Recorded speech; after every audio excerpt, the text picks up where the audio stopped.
full of oil. Thick cooking oil. Later that day, she died. And Mum turned to me and said, "Never mind, dear. I don't suppose you'll go to Holland again, will you?" I don't suppose I will. Once a boy called Fuck came to school and said, "Who wants to go to Holland?" So Trevor said, "Yeah, me." I said, "I don't want to go." So he said, "Okay, playtime." So playtime. We all went onto the playground. He said, "Right." I can hypnotise people. So this boy made me lie down on the ground on my toenails. And he took this gold cock out of his pocket and he put it very carefully between my slippery and sticky. But perhaps, I thought, when I got up this morning, I won't have to have butt sex. And he starts swinging the cock to and fro. And he starts up talking in this spooky voice. "Watch the conker, watch the conker, go to Holland, go to Holland. Watch the conker, watch the conker, go to Holland." It went on for ages. Blah, Suddenly, I'm in Holland. Don't like that. And it was horrible. It was full of old man strippers and windmills. Later that day, me, Trevor, and Fuck went to this cafe. You know the kind of thing. And strip club full of strippers, hundreds and hundreds of them. And Trevor fucked a lot. Then Trevor said, "Anyone want any plums?" Don't like that. Lot. Oh, I love plums. Suddenly, the inspector appeared. Right in the middle of a tray. Everyone in the cafe looked round. "What's that?" "Oh yeah." "That's the inspector." "Oh yeah, yeah." "That's the man who killed the stripper." About 25 years ago. The inspector looked awful. All his clothes were torn. There was thick cooking oil on his face and he screamed, "Die." So Trevor said, "Quick, get out of here." We all got up and ran out the door and got away as fast as we could. But he screamed, "No, out."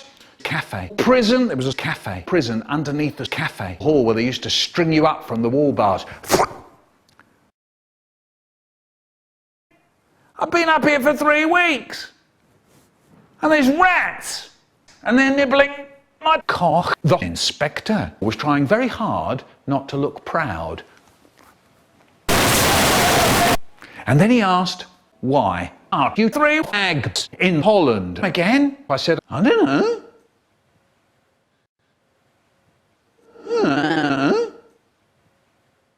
And then we start the moaning. "Can I have a drink? I want some crisps." "No." "Can I have a drink?" "Right.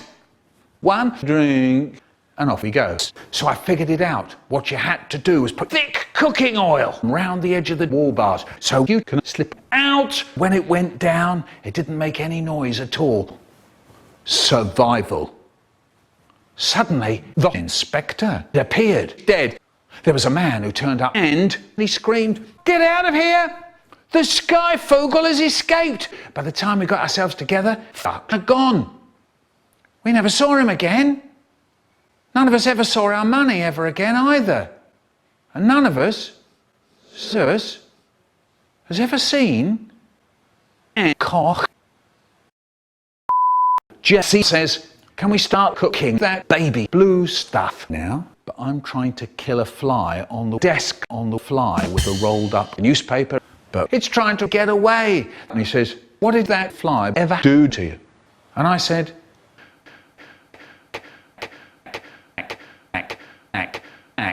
back. But just then there was a bright pink flash and suddenly there was a man standing there. "Hi everybody."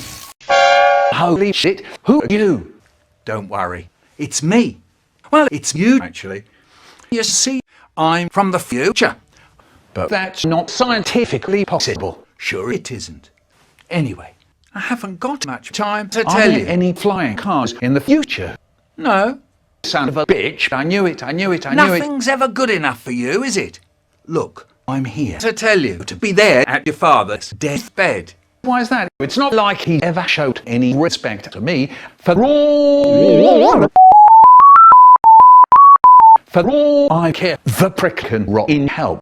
Be that as it may, his last words are very important. Why? What did he say? I don't know. If you've got a time machine, why not go there yourself? Just do as you're asked. There are some things you can't know because of, time travel stuff.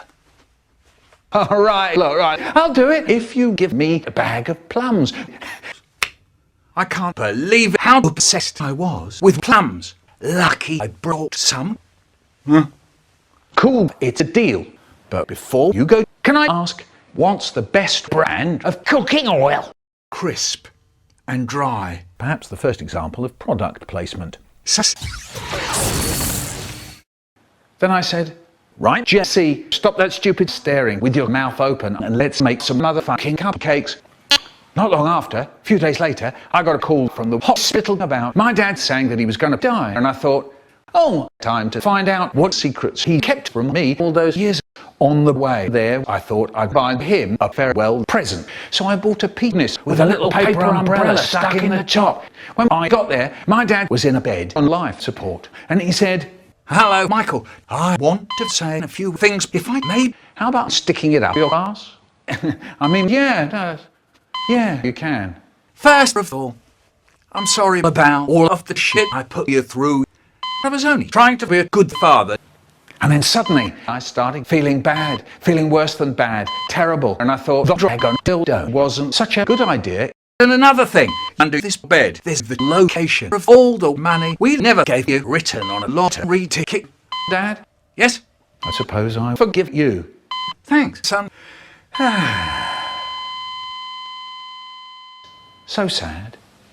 But at least I've still got the money. I looked under the bed and there it was, the ticket. It was then I noticed I never did see myself in the future. It was only my dad in the present. What a bastard. Once my brother said, I'm going to be so boring, and off he go. He starts up this awful rap. The Brian Rosen rap. You may think I'm horrible, you may think I'm quiet, you may think I'm crazy, you may think I'm dead, but hang on to your airport and listen right here. I'm going to tell you something. Oh no, this is horrible! I can't stand it. So now I go outside, saw my friend Louise, and I thought, oh no, I hate her. Do you know, people say to me, if that's true, how come you spend all day with her? Fair enough, and I'll tell you, it's because she had a really great Game Boy, and suddenly she took this gold watch out of her pocket and said, watch out everybody. I don't care about your watch, Louise. Then, suddenly, the watch transforms into a terrifying robot with a huge blade of a knife. So I said, Louise, it isn't absolutely necessary for your watch to transform just now, is it? The watch ran and jumped on Louise.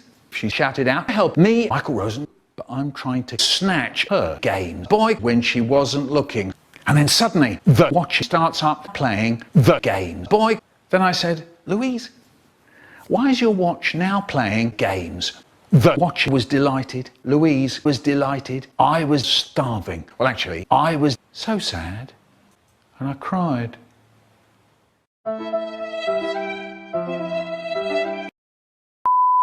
Conversations with Brian Fury.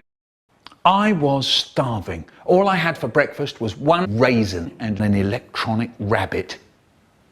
It was 12:30 and I had to get to Hemel Hempstead. So I bought a bag of plums from Salmon's the Ironmongers. And I dashed out the door and off down the street. Who do you think was the first person I happened to meet? Brian Fury was walking home with absolutely nothing. He was walking home with a bottle of rum in his hand. So I go to him. Hello, I said to Brian cheerily, can I have a drink? And he said, no. Come on, Brian, all I'm asking is a drink. And he said, no. So I said, I want a drink, I want a drink. And he said, right. If I hear anything from you once more, I will murder you and leave your body by the side of the road. Do you understand? So I said, okay, Brian, okay. Don't worry about it. The quiet game. There was silence.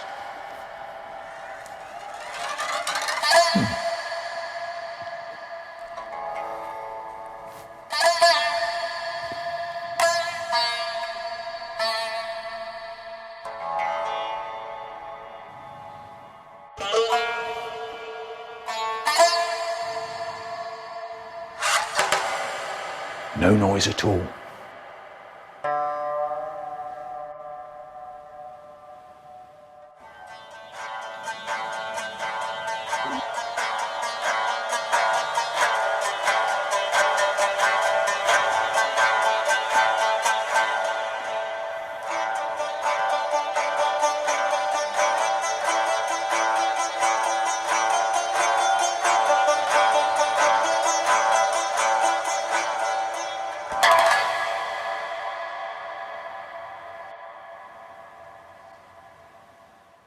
Suddenly, I said, can I have a Drink, drink, drink, drink, drink, drink, drink, drink, pour up, drink, head, drink, sit down, drink, stands up, drink, pass out, drink, wake up, drink, fade in, drink, fade in, drink. Brian said, right, I'm going to punch your face really hard and fast. Oh no! Hey, what are you doing? Get off me! Ow, ow,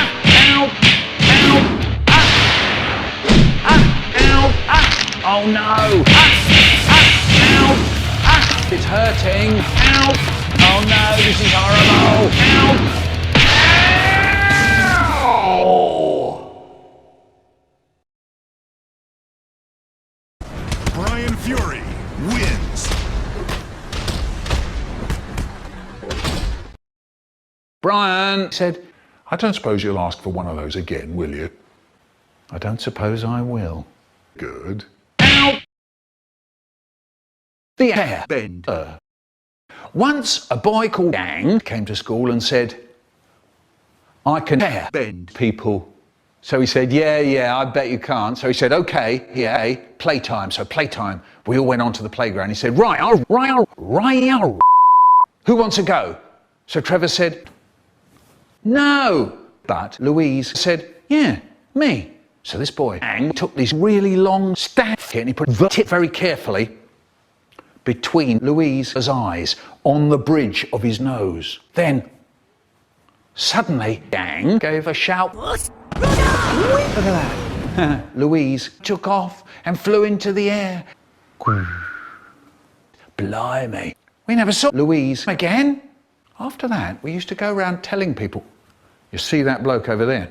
Him, Yang, he's brilliant. He can hair bend people. He's a hair bender, you know. Yang, hear us saying all this and he'd go, yeah, I'll come off at you lot. I'm not that good at it. Look out the window. There's some car. I am so... There's nuts and there's nuts. In fall, the clean plum drops. Don't do it. Always to be sure. Oh no!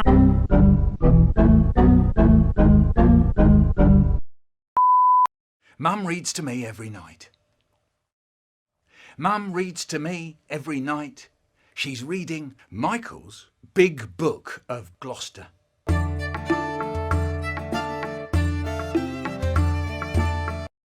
She sits on the edge of the bed and beats my flat, flappy handle. I tell her whoever dries has to stack the dishes. And she gets all huffy and says, Well, I shan't bother then. What a thing to say. Really. But On Monday, my dad woke me up. Wake up, he shouts, your brother. He's dead. I rushed over to the tank. He wasn't dead. It's just one of his tricks. On Tuesday, my dad woke me up. Wake up, he shouts. Your mum is dead. I rushed over to the tank. It wasn't dead. It's just one of his tricks. On Wednesday, my dad woke me up. Look, wake up, he says dead quietly. Haribo is dead. Oh, no, it isn't, I said. Look, it is, he said. Oh, no, it isn't, I said. Look, for fuck's sake. It really is, he said. So I got up and there was Haribo stuck on its side on the top of the water, mouth open, eyes staring, tail stiff, dead in my tank. Later that day, his granddad came to school crying. We said, what's the matter? What's the matter? And he said, Haribo had died. So he didn't know what to say. Then I said, how did he die? And he said, he was standing in Michael Rosen's fish tank and he just fell over and died. Yeah. Dave said, your grandson is a fucking goldfish.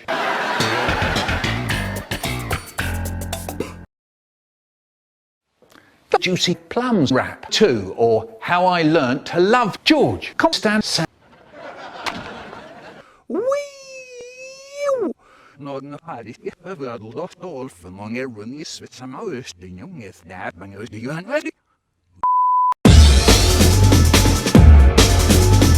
I'm beginning to get the picture.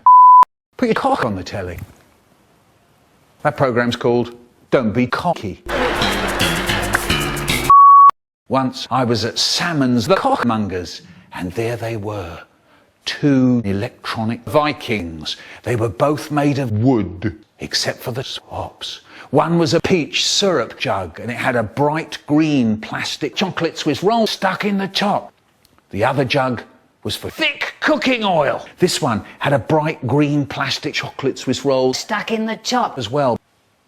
So that's what happened to me in the fridge poem. Sometimes you come and there's no paper. That's when my brain starts doing things. You know, fucking crazy and mad stuff. I'll tell you what I do. I'm now flicking the bits of cum at the fly on the wall. The bump nap. I'm in the middle of a wrestle with my sister. For 3 hours I'm at it and I find my face right up close to her tit and I see the nipple. It's all shiny and when you press it, it goes in like a push button. Mum says they tied it up with a bit of cock and it fell over and died until all that was left was the bump. The little shiny bump. Company gas. Michael in the house. In the morning, I go into the bathroom to have a YouTube poop. So it's upstairs, into the bathroom, shut the door, and yay, it was time to fuck a duck. But plug in. I stand back against the wall. It's the loudest shit I know. The house goes dark. I stop breathing.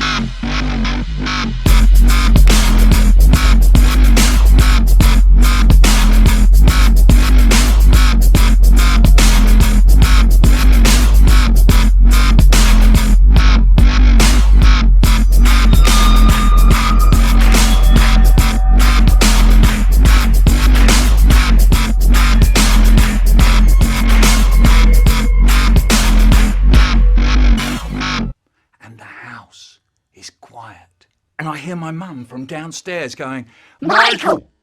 Well, what's the silly noise going on up there? And I said, hi Mum, I was just in the bathroom and I was painting my teeth really hard and the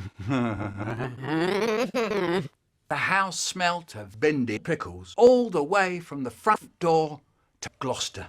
And Mum says, the little fool, he spends hours and hours and hours and hours in that bathroom and we think he's wanking himself. But this is the sort of monkey business he's getting up to. This is spunky business. And my brother suddenly goes, wee! He beats me. And he beats me. And he beats me.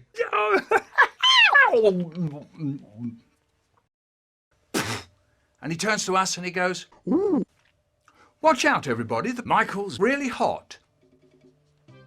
Then I took this prick upstairs into our bedroom and I'll tell you what I did with it. I shoved it into his butt and As I shoved it into his butt, I thought, this'll pay him back, this'll pay him back. Later, bang, bang, bang. Stop jumping up and down up there. I can't stand the fucking noise. I didn't mean to press too hard. Or perhaps I did. It was never found again. And I spill his hot jam on his blanket. I said, don't tell Mum or Dad about it, or I'll get into... Suddenly, the door opens. Have you finished that? It's Mum and Dad. Just look at this. Look at the pair of them.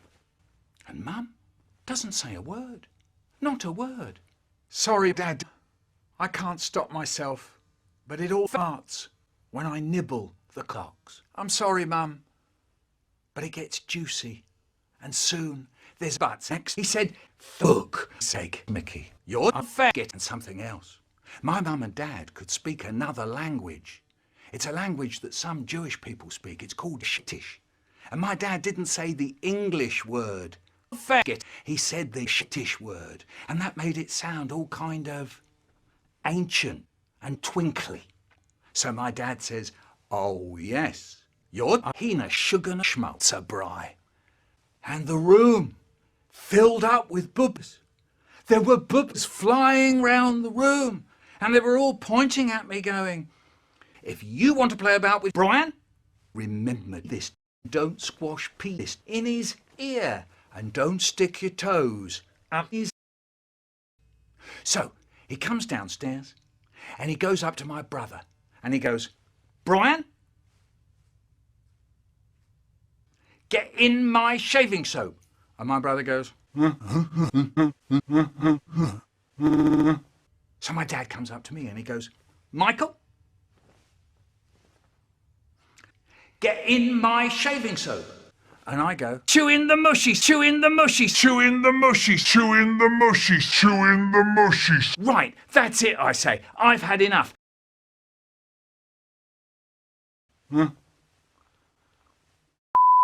The magic toothbrush. I go to the bathroom and I'm cleaning my teeth. And I notice that the toothbrush is a little bit wobbly. It's a little bit wobbly. I wonder if it would bend. Chocolate cake. The toothbrush turned into chocolate cake. Magic. I can't stop myself, so I go, no, I better not actually. That's my ear! In the morning, I get up and I go downstairs and I'm having my breakfast. And Mum is busy over there and she's busy over there. And she's looking at me very closely. Nothing. Just here.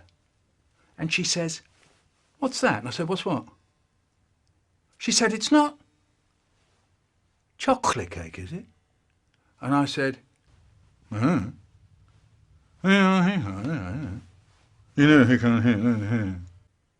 she went over to the cupboard.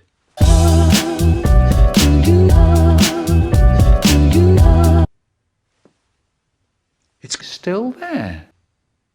the chocolate cake's Still there. And I go, Toenails. More and more people in shit can't go today are using the wall bars. Smart and smooth, they string you up from all 5 toes of each foot. We spoke to Jack Davis of shit can't go prison. Yeah, I like toenails. I string people up from the toenails. I've been up here for 3 weeks. We know that, you fool. Be like Jack. Be smart. Torture people.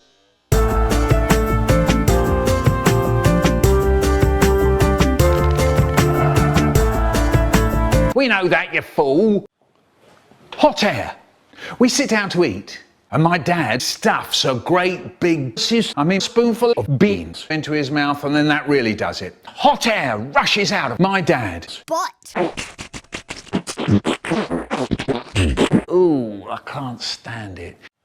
I think it's really bad news. They don't put peach syrup in our school loos.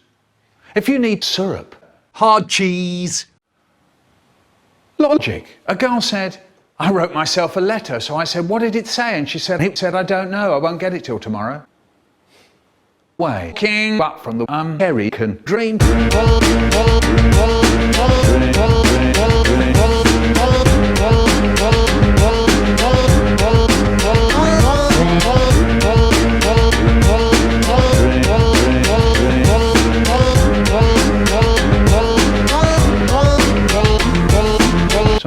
Sorry. The pot trip. Mum says, right you two, this is a long joint. I'm tripping and I can't trip properly if you two are going mad. Do you understand? So we go, okay, Mum, okay. But smoking pot is really dangerous, you know. And Mum says it's not like you're the ones. Smoking, it's even legal in some places like shit can't go. So we go, okay, Mum, okay. Don't worry about it. And off we go. And then she starts the tripping. Windmill, windmill, windmill, windmill, windmill, windmill, windmill, windmill,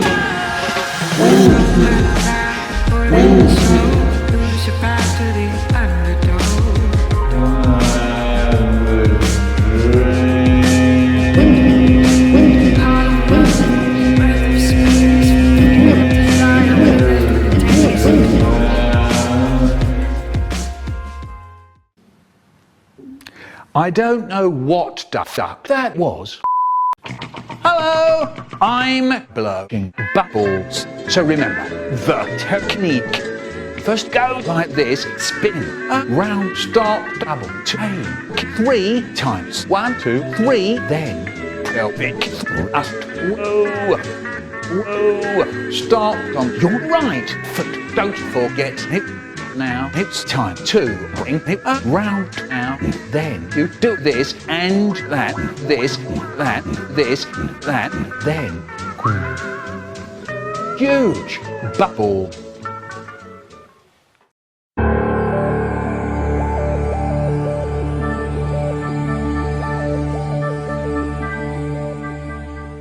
After the incest Vogel war was over, everyone came home. Well, actually, there were only 2 of us left. Eileen said that her granddad works at NASA.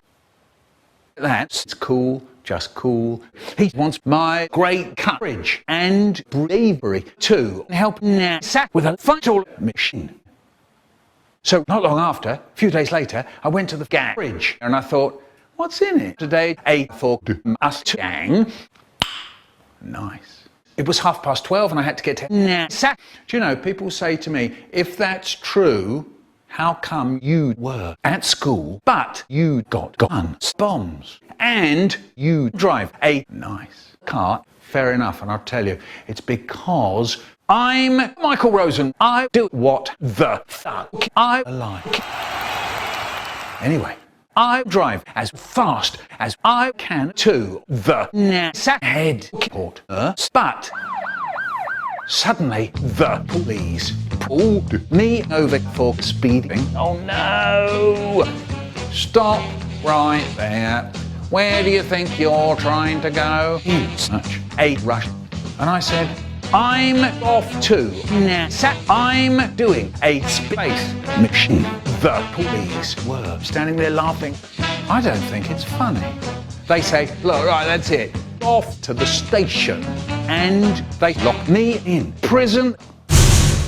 I shouted out, this is horrible. It's like a soggy dungeon in here. And the security guard said, what the rice is that right? He was Irish.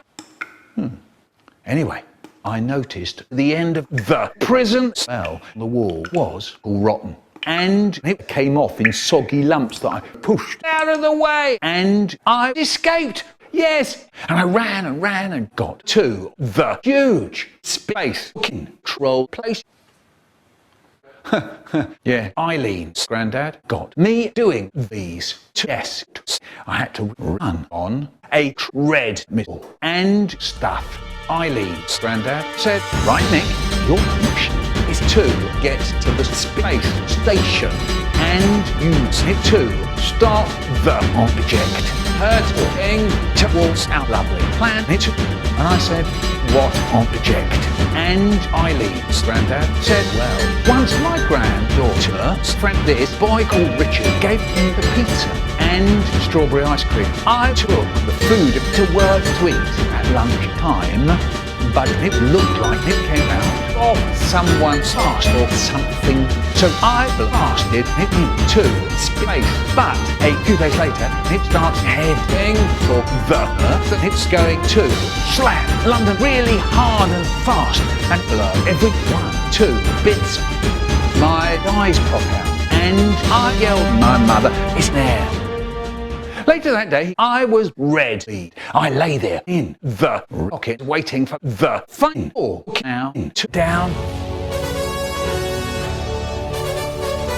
10, 9, 8, 7, 6, 5, 4, I want away. 3, 2, 1.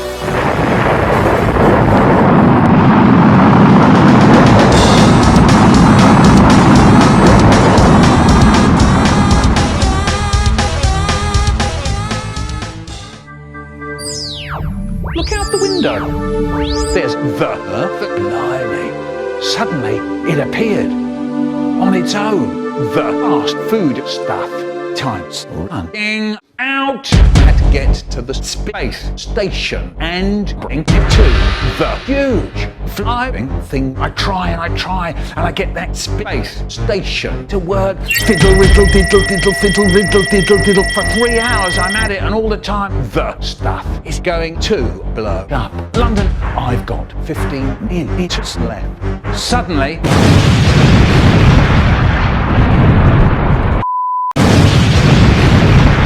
what on earth was that?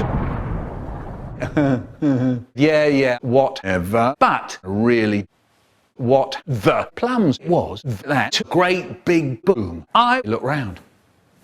The pizza and strawberry ice cream up the fast stuff at her across space.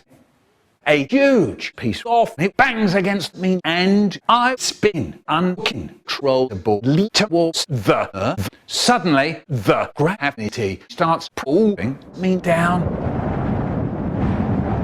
Keep your legs straight! All my clothes were torn, my space suit burned off from re-entry, and I landed right in my huge bubble that I blew last time. It starts floating down to the NASA headquarters, right in the window, and in front of all the mission control people.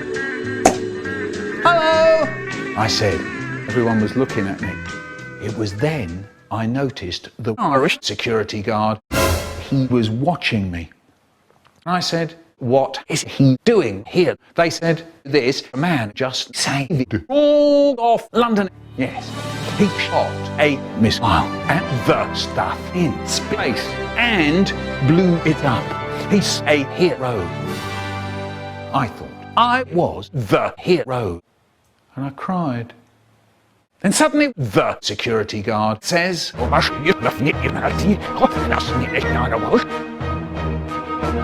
Eileen's granddad said, Michael, you're in really big trouble. He says you tried to escape from prison and you have no license for the nice car, not to mention you were speeding in it. What do you mean, try to escape? I have escaped, you fool. The security guard said, oh no, the moment I dread when the security guard goes from being a hero to absolutely furious. Asked why. And I still can't understand what he's saying. I said, goodbye, Eileen's granddad. And I took security guards to torch and right on the head. And I ran and got to the police station to get my nice car back. I unlock it and got in. And security guard got in a police car, and then we start the chase.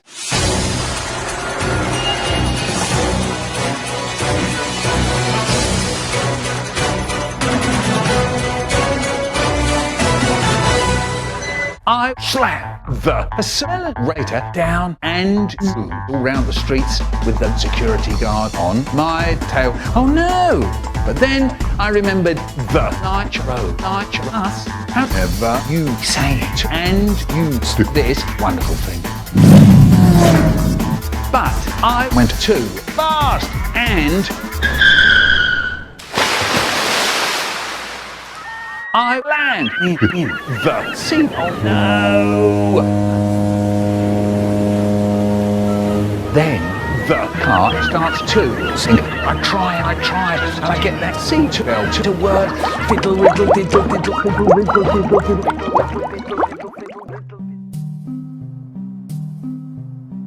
The air tank from my space suit survived the re-entry. I'm in this spooky old ship ruins, and I can't see a thing down here.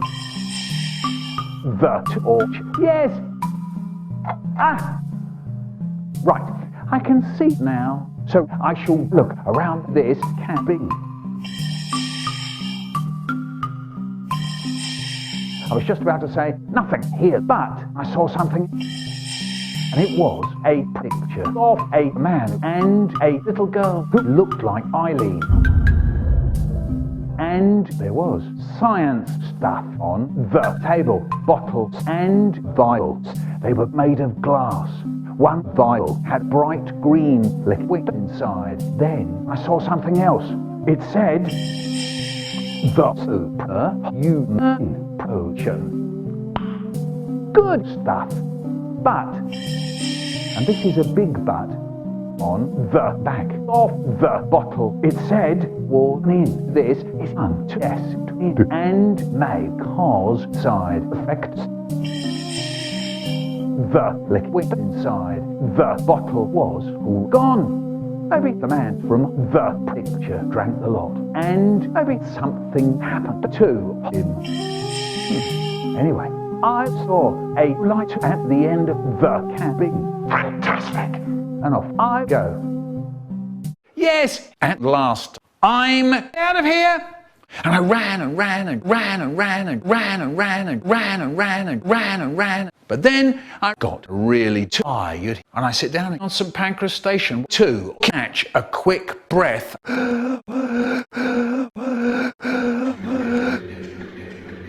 Oh no! I forgot about Haribo's granddad. His goes to St Pancras Station. He kept chanting, I think I'm not taking any of this because I've killed the incest Vogel.